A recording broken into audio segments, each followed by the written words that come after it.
మన భారతదేశానికి వచ్చిన భారతీయులందరూ కూడా కైబరు బోలన కనుమల గుండా వచ్చిన ద్రావిడులు, ఆర్యులే. This is Indian history. ఉత్తర భారతానికి వచ్చినటువంటి మొదటి వాళ్ళు ద్రావిడులు, తరువాత వారు ఆర్యులు. ఆర్యులు ఉత్తర భారతంలో ఉన్నారు, ద్రావిడులు దక్షిణ భారతంలో ఉన్నారు.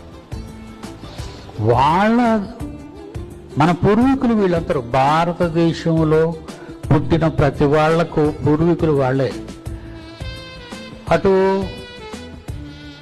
ఆర్ఎస్ఎస్ వాళ్ళకి కానివ్వండి, లేదంటే బీజేపీ వాళ్ళకి కానివ్వండి, లేదంటే ఇస్లాం వాళ్ళకి కానివ్వండి, క్రైస్తవులకు కానివ్వండి, ఎవరికైనా గురునానక్ సిక్కులు కానివ్వండి, జైనులు కానివ్వండి, కైబరు బోలన కనుమల గుండా వచ్చినటువంటి ద్రావిడులు, ఆర్యుల పిల్లలమే మనమంతా. దయచేసి ఈ పాయింట్ని మీరు క్యాచ్ చేయాలి. అంటే మనమంతా ఒకే తండ్రుల పిల్లలు, వలస వచ్చిన ఒకే తండ్రుల పిల్లలు, భారతానికి వచ్చినటువంటి ఆర్యులు, ద్రావిడులు పిల్లలమే మనమంతా. కనుక మమ్మల్ని ఎందుకు ఫినిష్ చేస్తారు? మమ్మల్ని మేము ఏదైనా దిశల నుంచి వలస వచ్చామా ఇక్కడికి? మనం ఏమైనా మేము వస్తే మీరు వచ్చినట్టే.